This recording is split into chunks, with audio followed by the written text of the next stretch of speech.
I think we'll start the meeting now, but to call it a meeting does it a great injustice, because it is a historic event and it is a birthday party. I hope that we can reflect both of those in our proceedings this evening.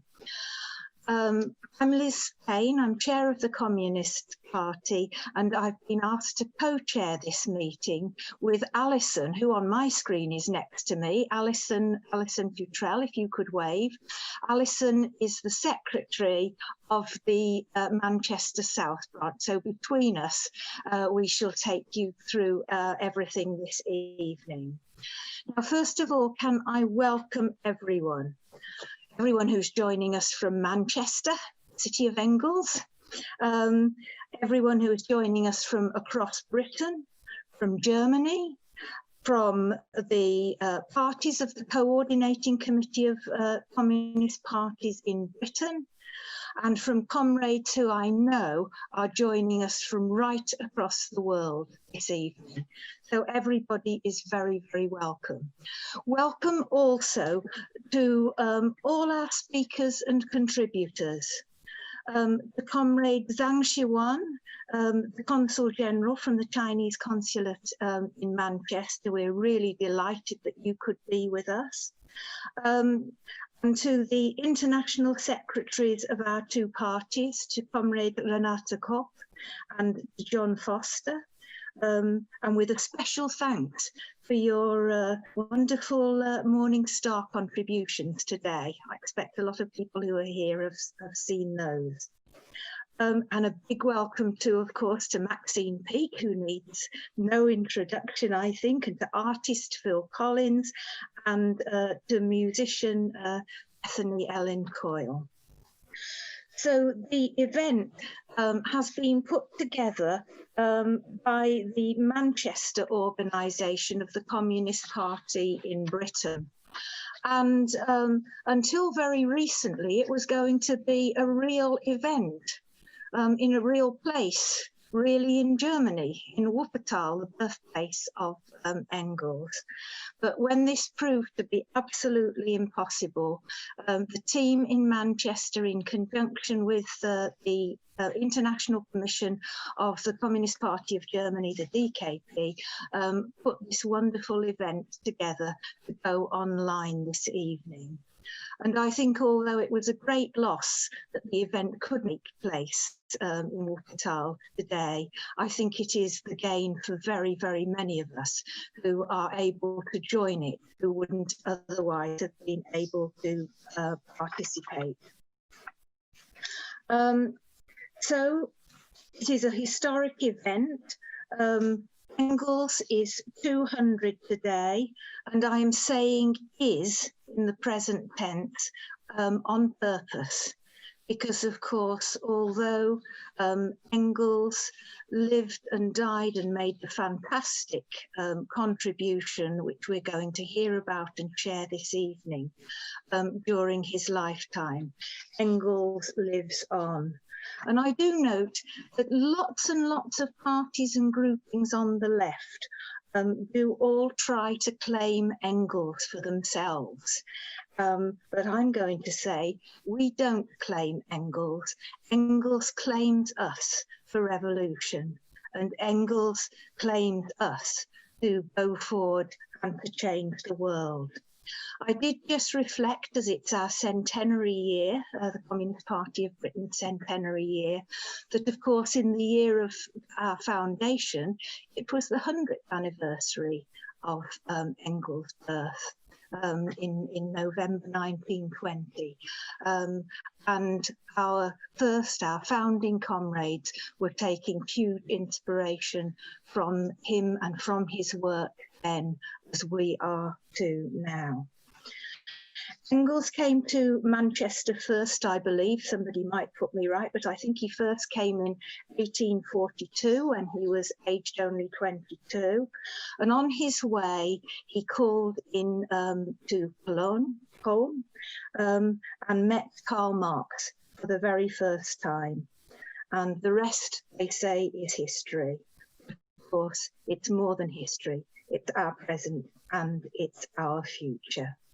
So without further ado, I'm going to move into our agenda for this evening, and I'm going to welcome Comrade Renate Koppe, who is the responsible for international relations for the BKP, the Communist Party of Germany. Renate, it's marvellous that you could be here. Thank you so much for joining us. Renate lives in Bonn, which is part of the Rhineland-Westphalen district of the BKP. And I believe, though I have never been there, that it is quite near Wuppertal, which was Engels' birthplace. Renate, you're very welcome. The floor is yours. Thank you, comrade. Thank you very much, comrades. Okay, dear comrades of the British Communist Party of Britain, dear guests, I bring you the revolutionary greetings of the members of the German Communist Party. We would have loved to welcome representatives of your party to Wuppertal, the birthplace of Friedrich Engels, which was prevented by the corona epidemic, but we very much hope to welcome you next year in Germany. But nevertheless, today was a demonstration in Wuppertal. Friedrich Engels was born 200 years ago in Wuppertal, not far from the city of Bonn, where I live. For a large part of his life, he lived and worked in Britain, where he also died. Friedrich Engels is one of the founders of scientific socialism besides Karl Marx. Already in Conditions of the Working Class in England, he not only described the miserable situation of the workers in 19th century England, not only taking sides for them, but was one of the founders of a theory which made it possible to recognize the historical significance of the working class for the liberation of the people, the establishment of socialism, and to apply this knowledge in practical action. Together with Karl Marx, he is one of the authors of the Manifesto of the Communist Party. Based on the materialistic view of history, he dealt with the development of class society, philosophical questions, and much more. His work, together with that of Karl Marx, was not only formed the basis for the revolutionary social democracy of the time and the socialist revolutions of the 20th century, but is still so today for millions of people around the world who are fighting against exploitation and oppression. Friedrich Engels by no means limited himself to theoretical works. He was an active revolutionary. He fought actively in the revolution in Germany in 1848 and 1849 in his hometown Elberfeld near Wuppertal. After the defeat, like many other revolutionaries, he had to flee to England, where he had worked in his father's textile company already before. All his life, he actively participated in the social movement of his time. He had a close relationship with the revolutionary labor movement in Germany and Britain, and also in France. He worked actively in the International Working Men's Association, the First International. The merits of Marx and Engels for the working class can be summed up in a few words as follows. They educated the working class to self-understanding and confidence and replaced reveries with science, wrote Vladimir Ilyich Lenin in an obituary of Engels. The communist study of the work of Friedrich Engels as well as that of Karl Marx is therefore not only of historical value, but we can draw important lessons for our revolutionary struggle today. This concerns the necessity of socialism in order to solve the problems of humanity, in order to create, with the liberation of the working class, a society which meets the interests of the great majority of people. It concerns the dialectics of humankind and nature, the importance of preserving the natural foundations of life as a fundamental interest of the working class. It concerns the role of the working class and the workers' movement in fighting for socialism. It especially includes the fact that the Communist Party is an indispensable precondition for successful class struggles for the road to socialism, which cannot be replaced by social movements and trade union movement, however important the latter and the work of the communists in them may be. In today's capitalist crisis, which is not caused by the coronavirus epidemic, but only intensified, we see once again that the conditions are crying out for socialism, for central planning, for public property instead of profit maximization at the expense of the people. The current pandemic makes it clear once again that those states that follow a socialist path like Cuba, China, and Vietnam, based on the theory of Marx, Engels, and Lenin, are in a very different position to deal with such a challenge, because profit is not the focus, because healthcare is for people and not for profit. When we see imperialism waging wars throughout the world, encircling Russia and China militarily, destroying states, imposing blockades on all those who do not submit to it, we again see that the revolutionary movement of the working class, a communist party, a way to socialism is absolutely necessary to secure a peaceful world for mankind.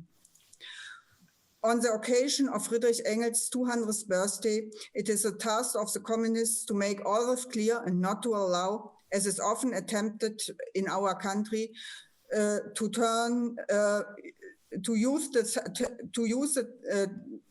200th birthday of Engels as an occasion for cultural events without any connection to the revolutionary Engels. We have tried to resist this. Already in August, a commemorative demonstration took place in Wuppertal, in which other left-wing organizations besides the DKP took part. We want to make it clear that Engels was a revolutionary, a fighter for socialism, and that his work is important for us today. And today, nevertheless, with all problems with the corona epidemic, just has been a demonstration this afternoon again in Wuppertal. Only shortly before your event, I learned that there is a statue of Engels in Manchester, which Phil Collins rescued from Ukraine. The blue and yellow paint that Ukrainian nationalists and fascists smeared on the statue can still be seen now. The fact that this statue is now in Manchester also is a sign of international solidarity, as is your manifestation today. A sign of international solidarity for the people of Ukraine who are fighting against fascism, and especially for the people of Donbass who are defending themselves against Ukrainian fascism with weapons in their hand. And like here and all over the world, in Donetsk now have started events of the Communist Party to the 200th birthday of Friedrich Engels. Hoch die internationale Solidarität für Frieden und Sozialismus. Long live international solidarity for peace and socialism.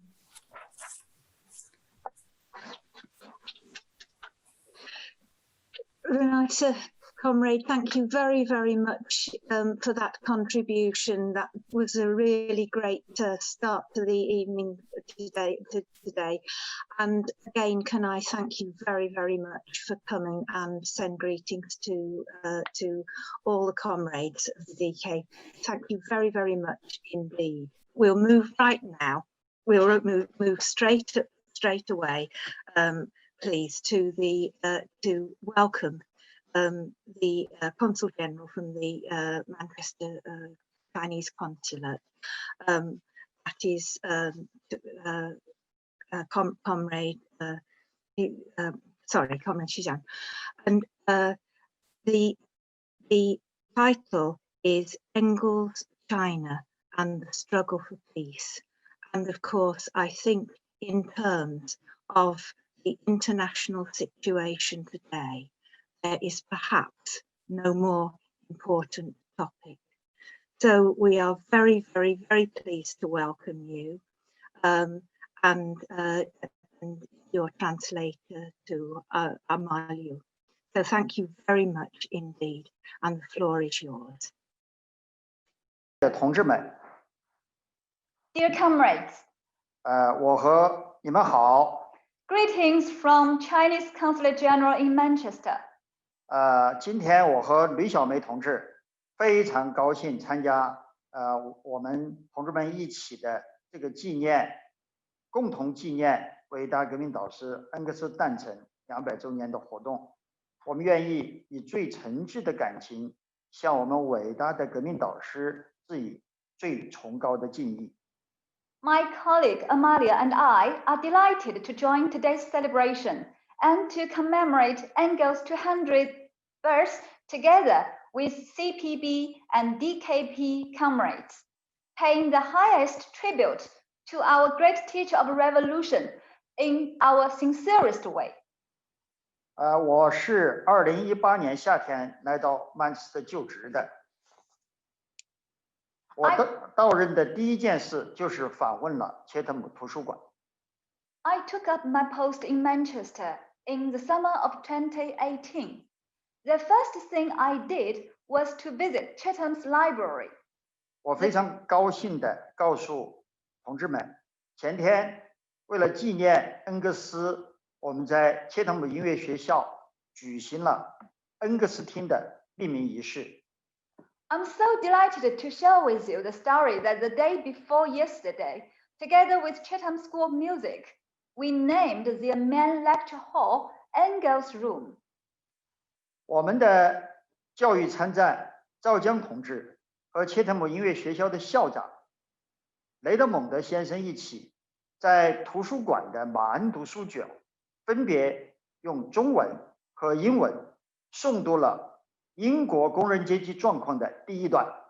On that occasion, I invited the adjoint principal Redmond to recite the first paragraph of The Condition of the Working Class with our education counselor Zhao Jiang in English and Chinese as the alcove where Karl Marx and Friedrich Engels once sat.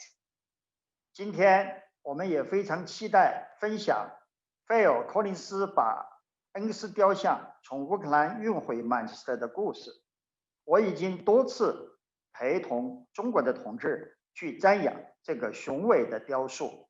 几天以前，我和中国总领事馆的同志们，还有曼城的华人、华侨、中资企业、留学生代表一起，向恩格斯的塑像敬献了花环。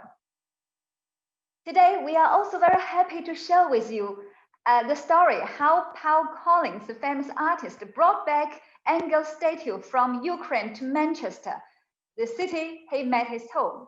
I had accompanied many comrades from China to worship this statue, this grand statue. The other day, my colleagues and representatives from local Chinese communities, Chinese companies, and students' representatives and I led a wreath at the statue.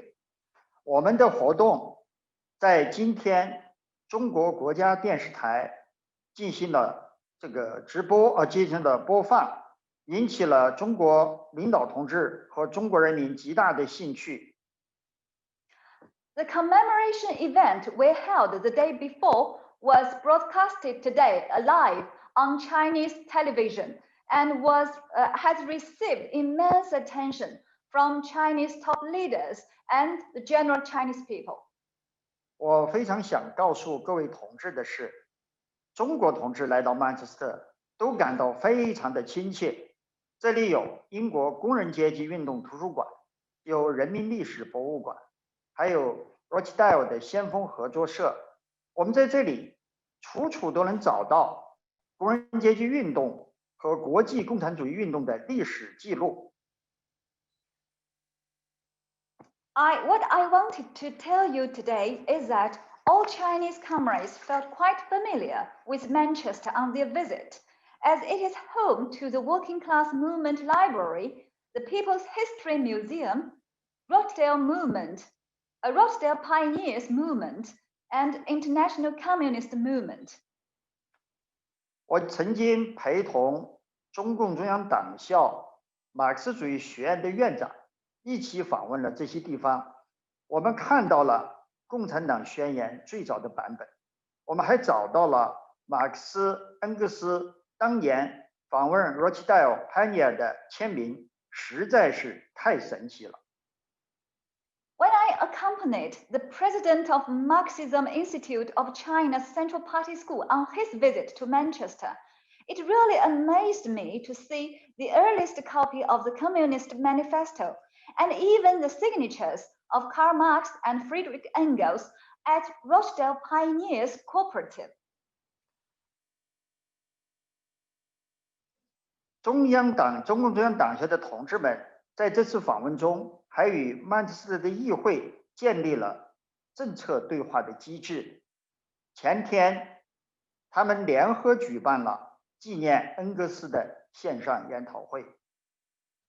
That visit helped establish a mechanism for policy-making dialogue between China's Central Party School and Manchester City Council. They jointly hosted a webinar to commemorate Engels earlier this week. 我和同志们分享这些信息，是希望说明我们中国的同志对革命导师和欧洲的革命历史充满了敬意。在我们中共第一代领导人中间，我们的周恩来总理、朱德总司令、邓小平同志都曾经是留学欧洲的青年共产党人，他们中间有的同志是在欧洲直接加入共产党的。The message I want to put across to you today is that the revolutionary teacher and the history of European revolution command great reverence among Chinese comrades. Among the first generation of CPC leaders, Zhou Enlai, Zhu De, and Deng Xiaoping all studied in Europe when they were young. Some of them joined the Communist Party in Europe directly. 我今天也特别想借这个机会向培恩主席祝贺英共成立100周年。I would very much like also to take this opportunity to extend to Chairman Payne my warmest congratulations on the 100th anniversary of the founding of the Communist Party of Britain. 我想说的是，虽然我们是第一次见面，但是中国同志和我们英共的同志、德共的同志，我们都是非常亲切的。在我们中国人民争取民族独立和解放的战斗中，有英共的同志、德共的同志直接参加了我们的斗争。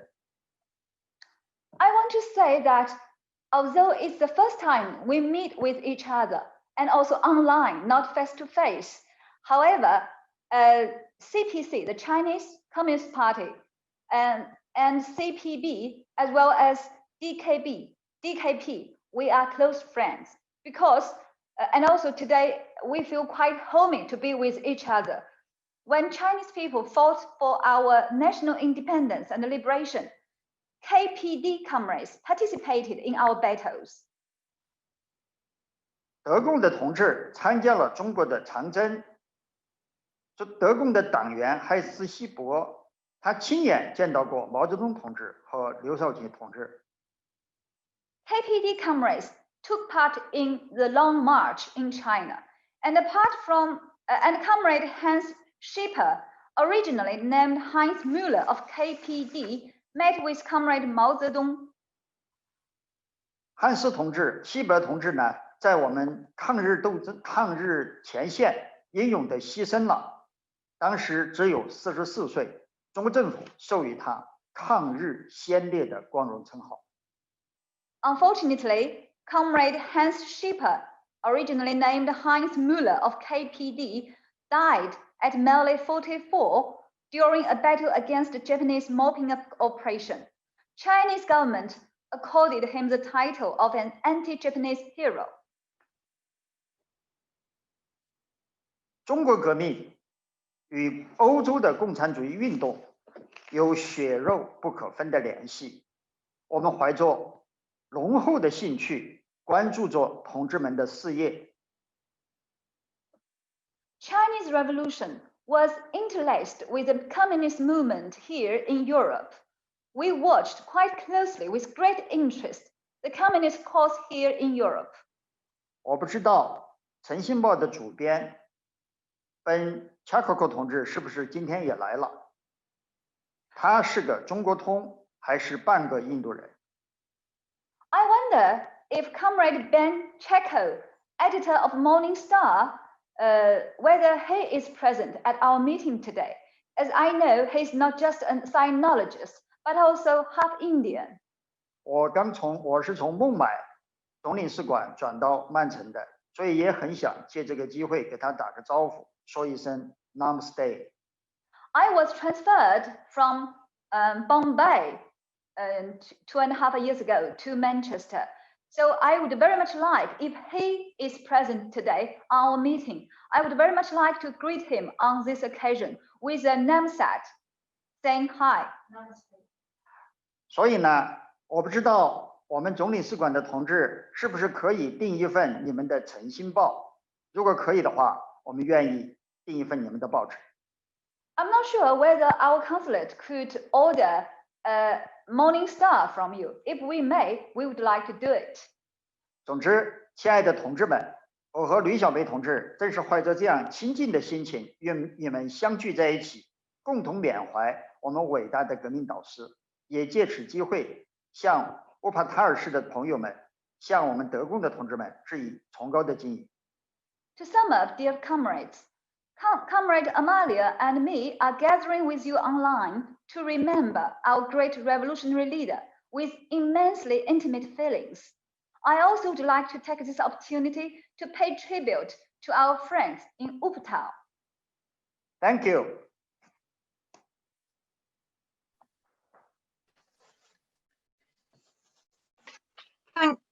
Thank you very, very much to Comrade Zheng Xivuan and to Comrade Amalia for joining us. A fantastic contribution, and it does so root us in the internationalism for which we all stand, and the fight for a peaceful world and for a world where we can all share our strengths and talents and the resources that we have for the good of the peoples of the world, and not for those who would make lots of profits and war.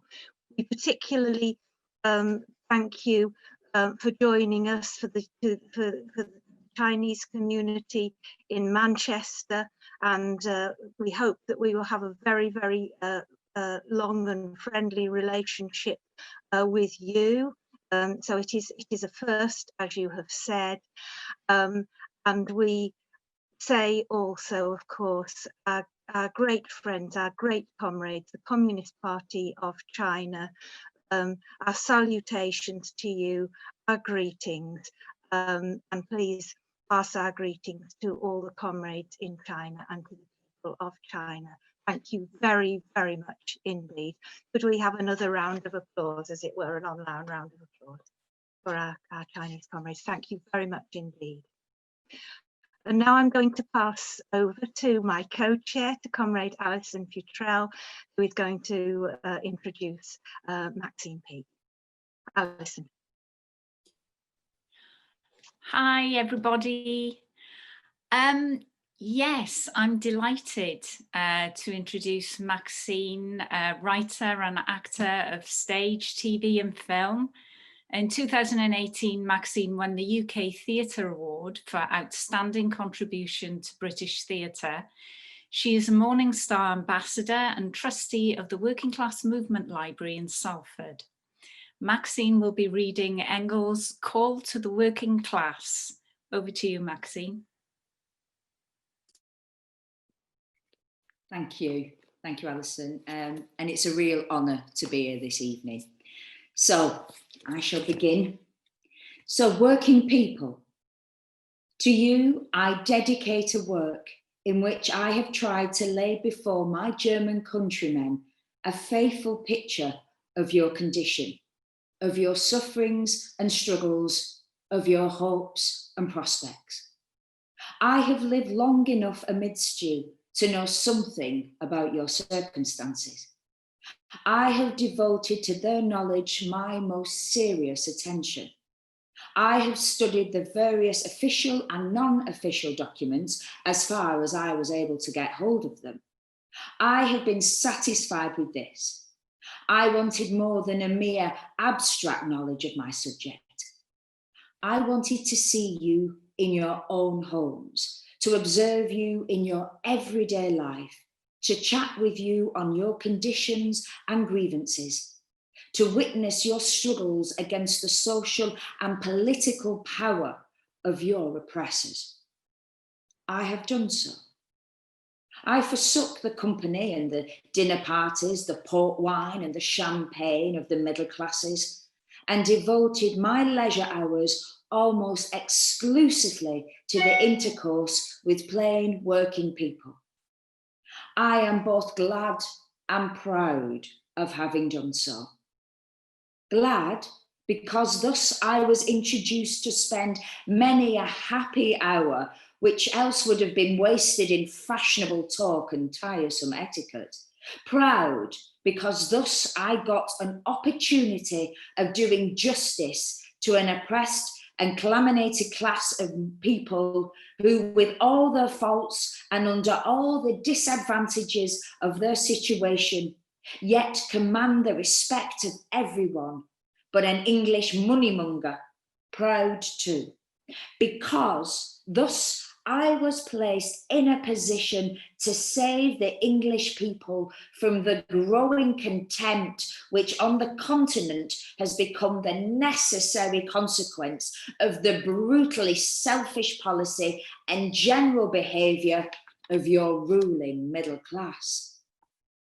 Having at the same time ample opportunity to watch the middle classes, your opponents, I soon came to the conclusion that you are right, perfectly right, in expecting no support whatever from them. Their interest is diametrically opposed to yours, though they always will try to maintain the contrary and to make you believe in their most hearty sympathy with your fates. Their doings give them the lie. I hope to have collected more than sufficient evidence of the fact that, be their words what they please, the middle classes intend in reality nothing else but to enrich themselves by your labour while they can sell it as produce, and to abandon you to starvation as soon as they cannot make a profit from this indirect trade in human flesh. What have they done to prove they profess goodwill towards you? Have they ever paid any serious attention to your grievances? Have they done more than paying the expenses of half a dozen commissions of inquiry whose voluminous reports are damned to everlasting slumber among heaps of waste paper on the shelves of the Home Office? Have they even done as much as to compile from those rotting blue books a single readable book from which everybody might easily get some information on the condition of the great majority of free-born Britons? Not they indeed. Those are things they do not like to speak of. They have left it to a foreigner to inform the civilized world of the degrading situation you have to live in. A foreigner to them, not to you. I hope, though my English may not be pure, yet I hope you will find it plain English. No working person in England, nor in France either, by the by, ever treated me as a foreigner.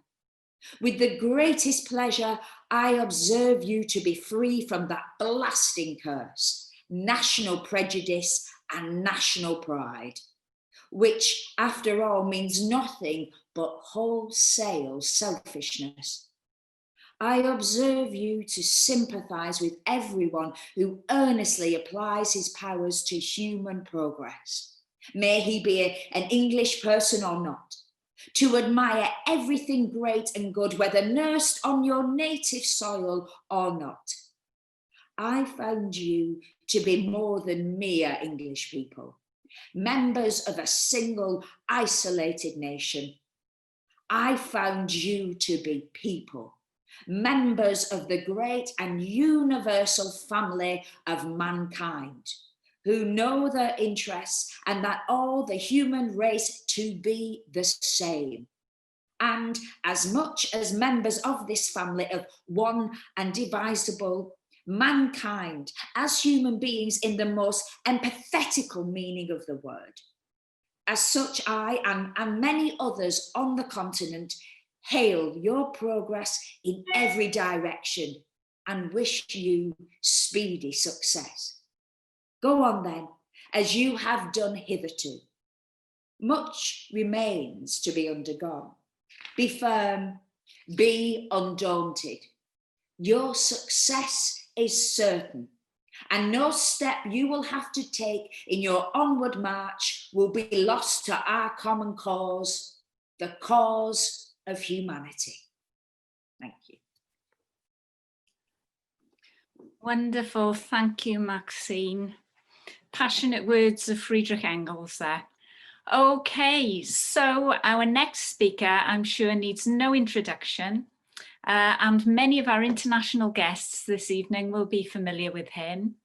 He is author, lecturer, and international secretary of the CPB, John Foster, speaking about Engels in Britain and Ireland. Thank you, John.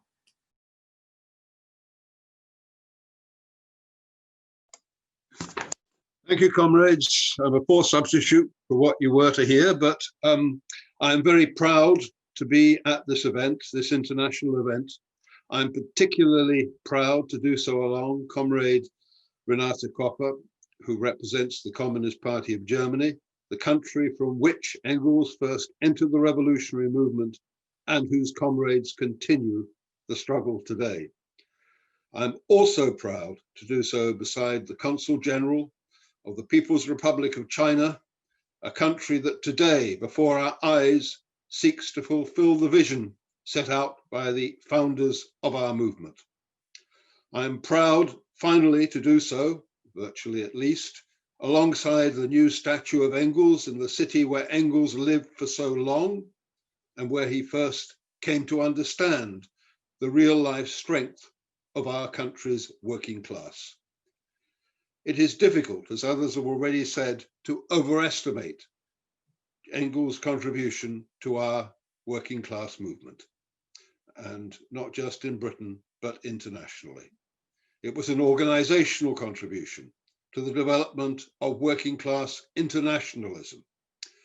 It was also a theoretical contribution. It is therefore important, first and foremost, to stress the significance of Engels' first book, The Condition of the English Working Class. Engels wrote this, as we've heard, in his early 20s and before the full development of his partnership with Marx. And as we have heard from Maxime, it is an amazing piece of real-life research that was critical for the development of Marx's own thought. In it, Engels described the emergence for the first time of an actual mass working class movement. Just 2 years before, in 1842, in the general strike, this movement had directly challenged British state power. It was on the basis of this real-life evidence that Marx made his key distinction between a class of itself, a simple description, and a class for itself, a class mobilized which could consciously make history. It was this real-life evidence that was central to Marx's development between 1844 and 1845 of what later became to be known as historical materialism. Classes make history, all recorded history is the history of class struggle.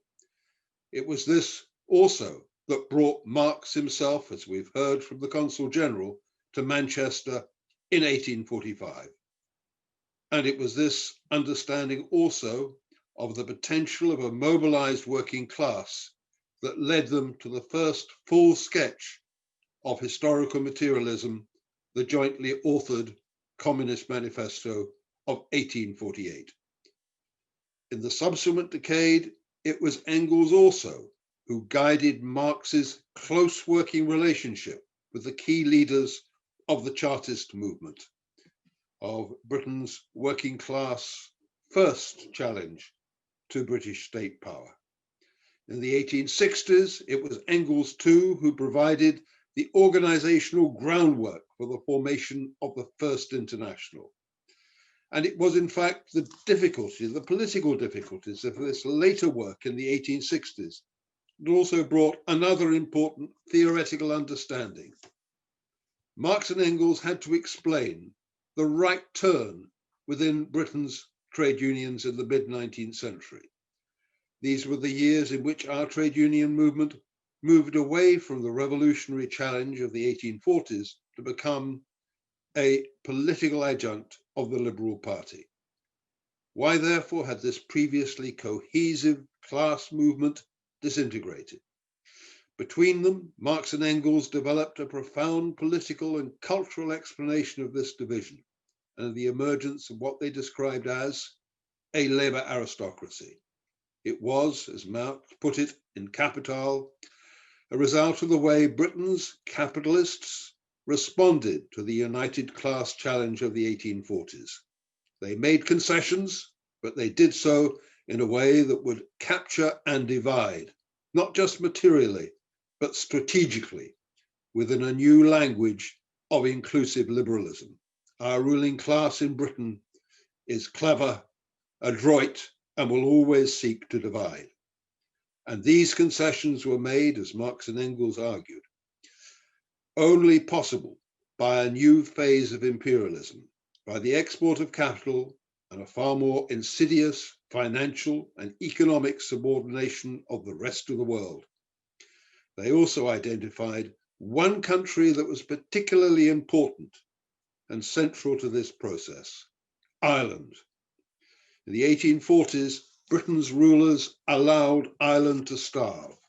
In the course of one decade, famine cut Ireland's population by half, ultimately releasing more cheap food for Britain and providing a massive influx of migrant labor. Marx and Engels highlighted how Irish labor was used both to raise the rate of exploitation and at the same time divide working people on racist lines. English reaction, they said, in England, has its roots in the subjugation of Ireland. Engels, however, added something more. He provided an analysis of the revolutionary character of Ireland's dispossessed. Ireland's people, he said, were duly exploited, both as marginal farmers and as migrant workers. Ireland's peasantry knew this. Their history was therefore one of struggle. It was this analysis that ultimately provided much of the groundwork for that great revolutionary and Marxist theorist, James Connolly. One final point.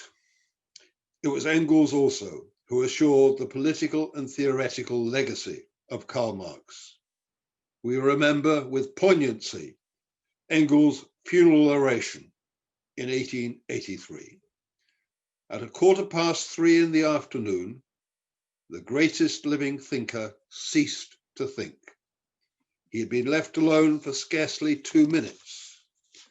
When we returned, we found him in his armchair, peacefully asleep, but forever. Engels' response was to abandon his own work and spend 3 years putting Marx's manuscripts in order. It was Engels who ensured that volumes 2 and 3 of Capital reached the printers as Marx would have wished. It was only then that Engels completed his Origin of the Family, a work jointly conceived and developed with Marx in the final years of his life. A critical analysis of the development of the state power, and of oppression. Engels also in this period continued to organize. He did so with Marx's daughter Eleanor, with William Morris and Tom Mann, organizing among the rebellious dock workers and female laborers among what he described as the masses of London, where, said Engels, Marx had always argued that renewed working class militancy would be found. Today, as we also celebrate the 100th anniversary of the Communist Party in Britain, we should remember that its founders included those like Tom Mann and Tommy Jackson, who had themselves worked with and alongside Friedrich Engels. Today, on Engels' 200th birthday, we salute his memory as organizer, as thinker, and most of all, joint author of the Communist Manifesto, a manifesto that, amid today's criminal chaos of capitalism, still inspires the international working class movement to strive and build a new world. Thank you, comrades. Thank you, John, for that. And now I believe we've ironed out our technical issues, so I'm hoping we can bring you a musical interlude. We have Bethany Ellen Coyle. She's a community musician, producer and composer based in the Northeast. Her diverse work involves the use of music and the creative arts as a tool for community engagement, education and empowerment. So I'm hoping that we'll... Ooh. Hi everyone. I think it's only right that we sing now a song by Manchester's finest communist folk singer, if not England's finest communist folk singer, Xivuan McCall. So here is the Ballad of a Canteen. In the morning we built the city, in the afternoon walked through its streets. Evening saw us leaving. We wandered through our days as if they would never end.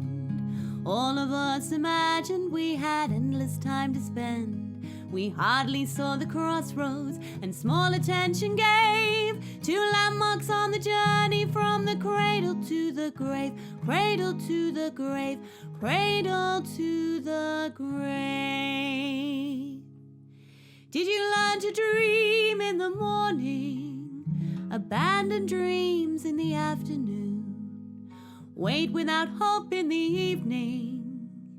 Did you stand there in the traces and let them feed you lies? Did you trail along behind them wearing blinkers on your eyes? Did you kiss the foot that kicked you? Did you thank them for their scorn? Did you ask for their forgiveness for the act of being born? Act of being born, act of being born. Did you alter the face of the city? Make any change in the world you found? Or did you observe all the warnings? Did you read the trespass notices? Did you keep off the grass? Did you shuffle up the pavements just to let your betters pass? Did you learn to keep your mouth shut? Were you seen but never heard? Did you learn to be obedient and to jump to add a word? Jump to add a word, jump to add a word. Did you ever demand any answers? The who and the what and the reason why? Did you ever question the setup? Did you stand aside and let him choose while you took second best? Did you let him skim the cream off and then give to you the rest? Did you settle for the shoddy? And did you think it right to let them rob you right and left and never make a fight? Never make a fight, never make a fight. What did you learn in the morning? How much did you know in the afternoon? Were you content in the evening? Did they teach you how to question when you were at the school? Did the factory help you grow? Were you the maker or the tool? Did the place where you were living enrich your life? And then did you reach some understanding to all your fellow men, all your fellow men, all your fellow folk? That was Xivuan McCall's The Ballad of a Canteen. Well, thank you very, very much for that, Bethany. That was really wonderful. And wasn't that worth waiting for, everyone? It really was. I'm just going to tell you a little bit more about Bethany. So she's a folk singer and is passionate about using her music to protest and to create positive change. And she's written a range of songs for various political campaigns, including for the NHS, WASPI, Black Lives Matter, Me Too, and many others. She's a CPB member, comrade, and a long-standing activist involved in a range of social justice campaigns across the movement. Bethany leads Northeast Socialist Singers and various community choirs and music groups throughout the Northeast. And I think we're going to hear, I hope we're going to hear lots more of Bethany. I don't just mean tonight, I mean as we go forward and campaign. What an absolute treasure we've discovered. And I'm not sure whether Richard's ready for us now, if somebody could tell me. Or whether I should just keep talking for a minute or two. Alison's telling me yes. So we're going to hear the second song from Bethany now, which I think is Engels' song. Thank you. Good evening, comrades. It's wonderful to be here singing with you this evening. And I'm going to kick things off by singing one of Engels' favourite songs, which he in fact translated into German and had published. And it in fact made its way into Marx and Engels' collected works. It's a song about a man of rather questionable character, but I'll let the song do the talking. As I said, this is one of Engels' favourites, and in fact, it was a well-known party piece of his, and he used to sing it at many different social occasions and gatherings. So this is The Vicar of Bray. In good King Charles' golden days, when loyalty no harm meant, a zealous high church man was I, and so I got preferment. To teach my flock I never missed, kings are by God appointed, and damned are those that do resist, or touch the Lord's anointed. And this by law I will maintain until my dying day, sir, that whatsoever king shall reign, I'll be the vicar of Bray, sir. When royal James obtained the crown and popery came in fashion, the penal laws I hooted down and read the Declaration. The Church of Rome I found would fit full well my constitution, and had become a Jesuit but for the revolution. And this is law I will maintain until my dying day, sir, that whatsoever king shall reign, I'll be the vicar of Bray, sir. When William was our king declared to case the nation's grievance, with this new wind about I steered and swore to him allegiance. All principles I did revoke, set conscience at a distance. Passive obedience was a joke, a jest was non-resistance. And this is law I do maintain until my dying day, sir, that whatsoever king shall reign, I'll be the vicar of Bray, sir. When gracious Anne became a queen, the Church of England's glory, another face of things was seen, and I became a Tory. Occasional conformist space, I damned their moderation, and thought the Church in danger was by such prevarication. And this is law I will maintain until my dying day, sir, that whatsoever king shall reign, I'll be the vicar of Bray, sir. When George in pudding time came and moderate men looked big, sir, I turned a cat in pan once more and so became a Whig, sir. And thus procurement I procured from our new faith defender, and almost every day abjured the Pope and the Pretender. And this is law I will maintain until my dying day, sir, that whatsoever king shall reign, I'll be the vicar of Bray, sir. The illustrious house of Hanover and Protestant succession, to these I do allegiance swear, while they can keep possession. For in my faith and loyalty I will never more falter, and George my lawful king shall be until the times do alter. And this is law I will maintain until my dying day, sir, that whatsoever king shall reign, I'll be the vicar of Bray, sir. Well, thank you so much, Bethany. That was absolutely wonderful. I know Bethany is sitting in the audience somewhere there, and I know that she's been terribly frightened that all this big file that she uploaded to us amateurs at this end wasn't going to be able to be played, but that was absolutely fabulous. Thank you very, very much indeed. We're going to hear Bethany again after the next item, because she's going to lead us in the Internationale. So that's something you can all look forward to, as well as join in with.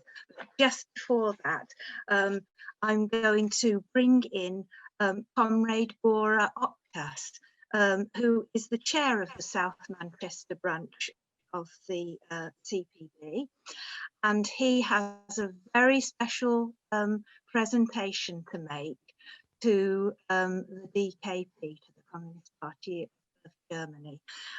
He's going to make that presentation in German, and the translation of what he is saying is going to come up for you in the chat. So, Bora, it's over to you, comrade. Oh, thank you, Liz. Thank you very much for that. Hallo Genossen aus Deutschland, hallo Genossen Renate, ich bin Bora. Weil ich ein bisschen Deutsch spreche, haben meine Genossen gedacht, dass es eine gute Idee ist, dass wir euch das Banner auf Deutsch überreichen. Also bin ich hier. 2018 in Trier haben die Mitglieder vom Pedal for Progress Fahrradteam Patrick Koppe ein Banner überreicht, Marx 200. Geburtstag zu gedenken. Es war auch ein Symbol der Solidarität und Freundschaft zwischen der Deutschen Kommunistischen Partei und der Kommunistischen Partei Großbritanniens. Heute feiern wir den 200. Geburtstag von Friedrich Engels. Im Rahmen unserer Tradition überreichen wir euch heute ein neues Banner, auch Engels Geburtstag zu zelebrieren. Viel Schweiß floss in dieses Kunstwerk. Hazel Roberts, ein Mitglied unserer Partei und preisgekrönte Künstlerin, hat es erschaffen. Danke, Hazel. So, Genossin Renate, bitte akzeptiere das Banner des Parteizweiges der Kommunistischen Partei aus Manchester und auch im Namen von Pedal for Progress und der Kommunistischen Partei Großbritanniens.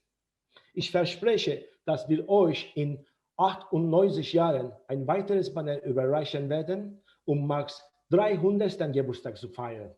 Es ist meine Hoffnung und ich bin Optimist, dass bis dahin sowie Deutschland als auch Großbritannien kommunistische Republiken sind. Lang lebe Engels, lang lebe die internationale Solidarität. Danke. Vielen Dank, Genosse Bora. Thank you very much, Comrade Bora, dear comrades of the Communist Party of Britain. we are very honored to receive this banner, and it will get a special place here in the office of our central committee, where we can see it at every meeting and so on. And we are very glad that we work together with the comrades from Britain, and we hope that this work will continue, and we will work for socialism in both our countries and in the world everywhere together. And we very much hope to see you next year in Germany. We will see you, and we would very much like it. Yeah, I will cycle over there next year. Yes. I promise. So we can meet, and sometime this epidemic will stop, and you will come. I will. You will be very welcome. Thank you. Thank you both. So I think now we're going to go back to Bethany Ellen and have the Internationale before our final portion of the evening, which is going to be Phil Collins' film. So I'm hoping we've got that queued up yet. I think it is. Hello, comrades. I hope you'll join me to sing this last song of the evening. This is the Internationale.